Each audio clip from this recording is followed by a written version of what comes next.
Okay, let's start back in 1980. It's 1980, you are a fresh-faced 17-year-old. What was the police force like back then? First day at the academy, we were all lined up, and I think there was 26 people in my course, 8 were women. We were all very nervous and very young. And the first thing I noticed was that all the males had a suitcase and none of the girls had a suitcase. And I couldn't figure this out. And it turned out that the males were allowed to reside at the police academy 5 days a week, but the women were not. Why? Well, it turns out they were frightened about fraternisation. I don't think anyone had thought of homosexuality because they were only worried about male and female sex. So that was an interesting thing. And during my time at the police academy, we had the review by the then Equal Opportunity Commissioner, who came down and asked the very same question.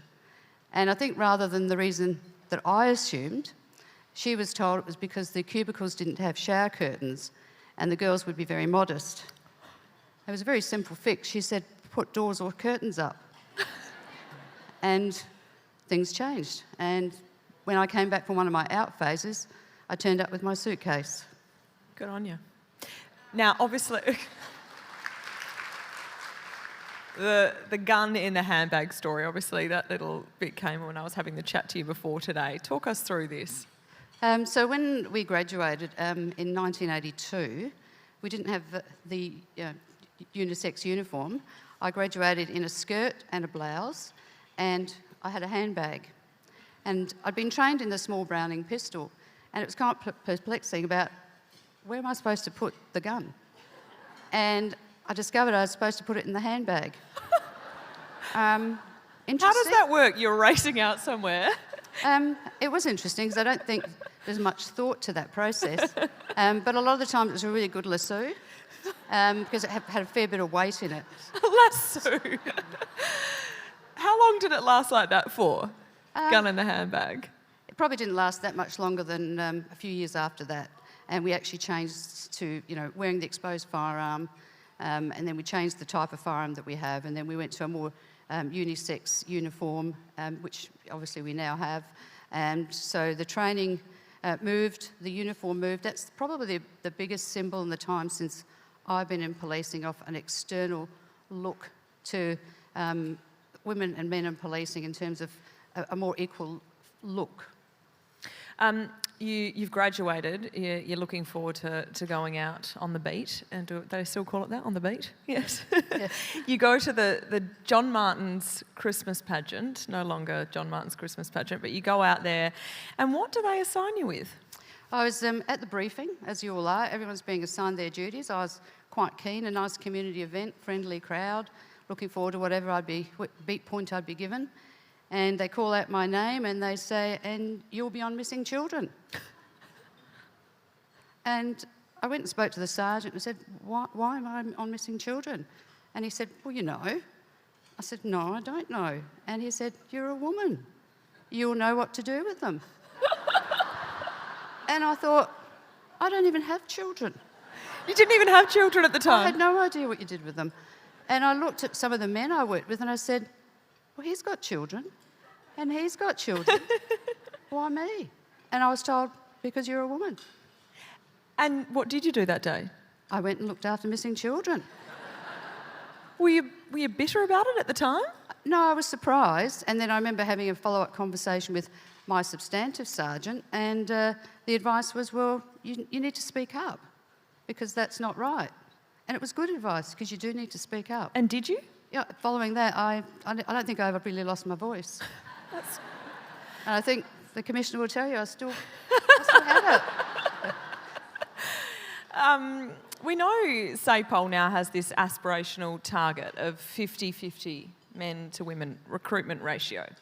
And you've said to me there has been backlash, and we have seen this letter, we can say the letter, it has been around in the media for the last week, a disgruntled, if we can call them that, police officer touched on a number of issues, one of them being that 50-50 recruitment and saying, well, you're going to end up with inferior women just, catapulted into the role when there are men that are better for it. What do you say to that? Well, it's rubbish. is the easy answer, because we all know that if you have an aspirational target, it makes people look harder, and there are plenty of qualified, meritorious women out there who are well equipped to join and serve SAPOL. And what this target does is it says to people, we need to find them, and that's what equity is about. It's about knowing the right people are out there and having the ability to find them. How has it changed from what... How has it changed, the ratio, and from what you can see from when you came in the 80s to now? So the current number of, or percentage of women in the sworn workforce for SAPOL is at 34.6%, and that is a massive increase. Only 5 years ago, it was at 27%. So we are... a huge jump in 5 years. It's a huge jump. And another representation is our women officers of police from inspector and above in the last 20 years have gone from 2.3% to 25%. So wow. Strong representation of women in leadership. I was just about to ask that next. That's a huge jump. It is, it's a huge jump, and it can go better. Do you think that, I suppose, going from 2% to 25%, there would have been some women, no doubt, fast-tracked for those leadership roles. Do you think that's where some of the, I suppose, the disgruntled thoughts come in, that there are these women who are being, looked at more favourably than men? There's no fast track, there's just one track. And every person who achieves in SAPOL achieves on their own merit, and those women were not fast tracked. They've done their time, they've worked very hard. They should be applauded for that. And they absolutely should. What is the police force like for a woman coming in today? What's the culture like? Is it friendly? Is it still male dominated? How do you see it? I think it's a really good culture. There's a really strong team. Everyone's very clear on a shared purpose and shared values. You join because you want to serve your community. We'll work in a very strong team environment. There's a really good training culture. There's a very good level of support. We have very good programs that support your mental and your physical well-being. That's been heavily invested in by Commissioner and myself since we came to our positions in 2015. We see that as really important. So I think it's a really positive culture. You will always get people who will be disgruntled, and they'll talk about toxic cultures, but that seems to be something that cycles round. But by and large, we are a good organisation in terms of the people that work for us. They do a fantastic job. If you're looking for external vindication of that, there's a national report on government services that looks at how the community look at police. And that barometer tells us that we, by and large, are rated number 1 and number 2 by the community for the work that we do and the service that people get from us. So it's not just us saying it, it's actually how the community see us. I've got to ask this question because when I told a few people that I was going to be interviewing you today and what it was about. I won't call this person a friend, but I won't name them. It was a man, and when I told him some of the things that we were going to be talking about, he said to me, well, if I called the police and something terrible was happening to my children and 2 little female police officers rocked up, I wouldn't be very happy. What do you say to people who still think like that? And that is no doubt how some people might think. How do female police officers get past that? And look, we spoke to Kristen before from Jeunesse, and she said the males that work for her are in manufacturing. How do you break those stereotypes? I think one of the ways to break the stereotypes is obviously to have a mass of women in the organisation who do turn up to those jobs, do a good job, and other people talk about what they do. And the service that they get from whether it's a male police officer or a female police officer. One of the greatest skills that you have in policing, and you probably find it in most occupations, is communication. And women do communication really well. And they turn up and they listen and they de-escalate, because we don't want everything in our workforce to be a confrontation. That means that we've actually not done the best that we can do. So I think those people probably sometimes, the only way they'll believe it is if they see it, and that's why we need women, more women, providing the service that we do. I wholeheartedly agree with that. Have you spoken to women in the police force who have encountered things like that? They rock up to jobs and they're not met?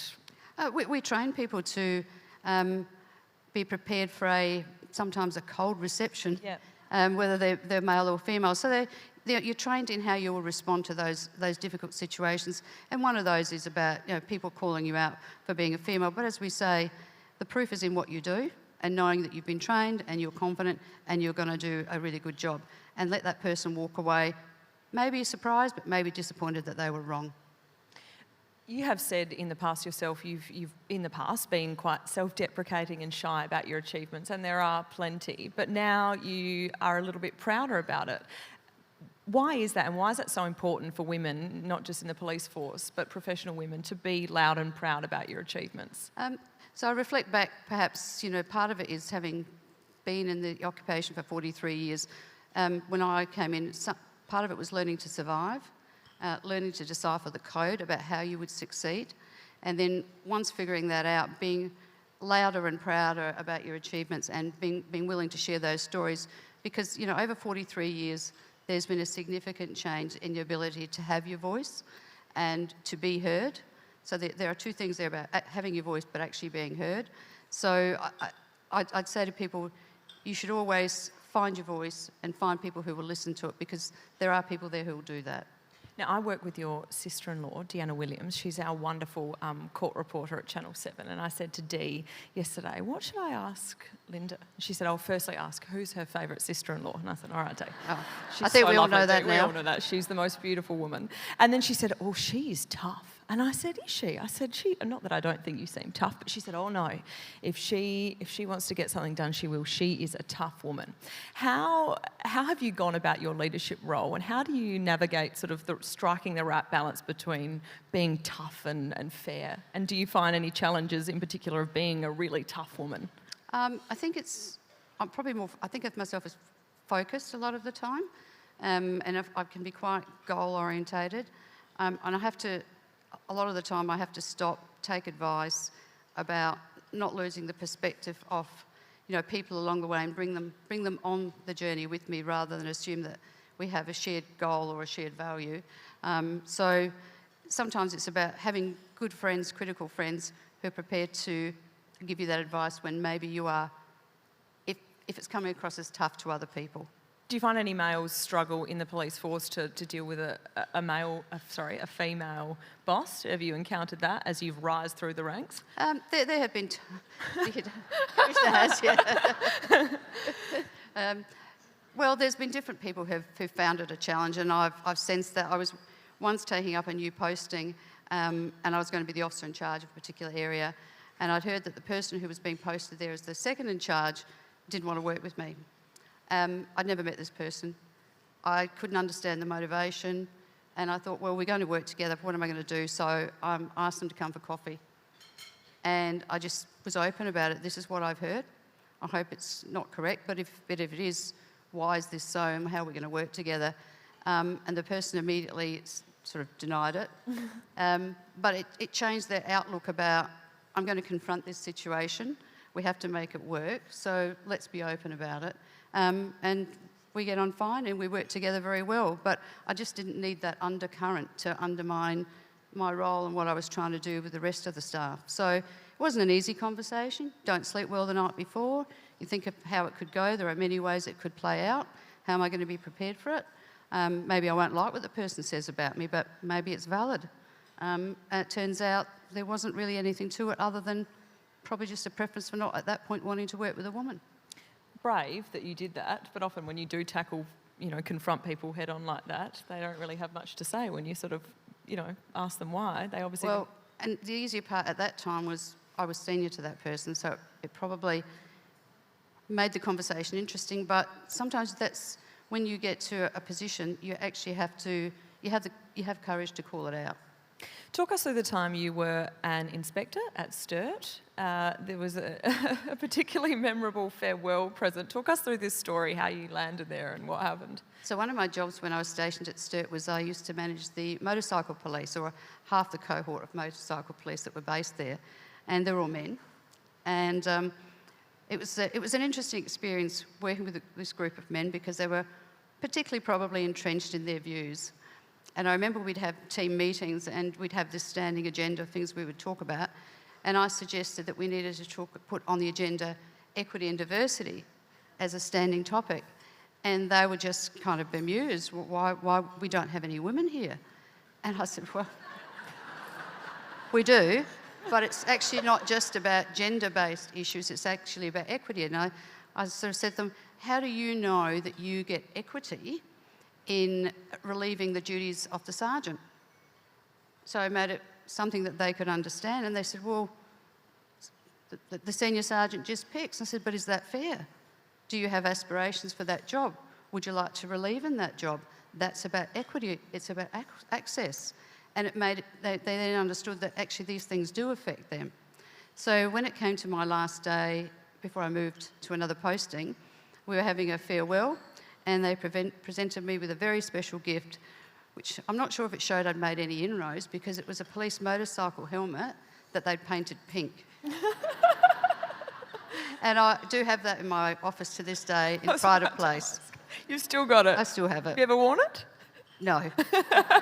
You'll never get me on a motorbike. I was going to say, I can't help but note the pink nails. So recently during the week, I think the police announced this change in policy, that police officers can now show tattoos. And what else? There were some other things in there. So we've gone to more gender-neutral standards in a couple of things. The one is the visible tattoos. We've always had a policy that, in terms of limiting the range of tattoos in terms of full sleeves. People had to wear long sleeve shirts if they had a full sleeve. But we recognise that community standards are changing, and we need to be contemporary, especially if we are going to employ people. We need to remove these barriers. So we did a survey of the community and of our workforce, and there was wholehearted support that people wouldn't not seek help from police because of the tattoos. It wouldn't change their attitudes. And the workforce was really keen, because we obviously have a workforce that reflects the community, and as we know, body art is something that has grown, and it's here, it's not going away, and we need to embrace it. The other thing we looked at was hair standards, obviously for men. The change is that they can now have longer hair, they can have the man bun. They can have a man bun? Yes. Right. So standards are equal. How does that go with the helmet on top? Are they not with at the back, low bun? I make it work. I've said to the Commissioner, I'm free to do hairdressing classes.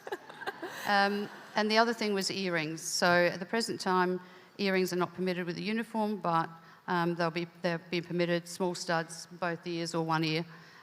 So they're the major changes that the community will see. And the other relaxing was that detectives, when they're not going to court, can remove their ties. Ooh. Have other states done this, the relaxing of the uniform and the uniform standards? Yeah, to varying degrees. So various jurisdictions have relaxed tattoos and have relaxed the earrings. I'm not so sure about the man bun. I would venture to say we may be the first. Commissioner's nodding, so it looks like we are. It may be reverse the man bun, right. Oh, you've heard it here first. On the Commissioner, what is he like as a boss now that he's here? We may as well ask. What's it been like working so closely with him for so long? Look, it's been good. It's been an interesting journey. I think most people have probably seen that roller coaster that we've had to be on various occasions with different challenges. But you know, he has a calmness about him, a very good sense of humour.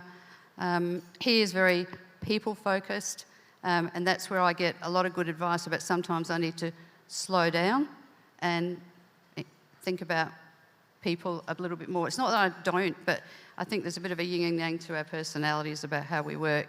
But obviously I have to be nice because my contract's coming up for renewal.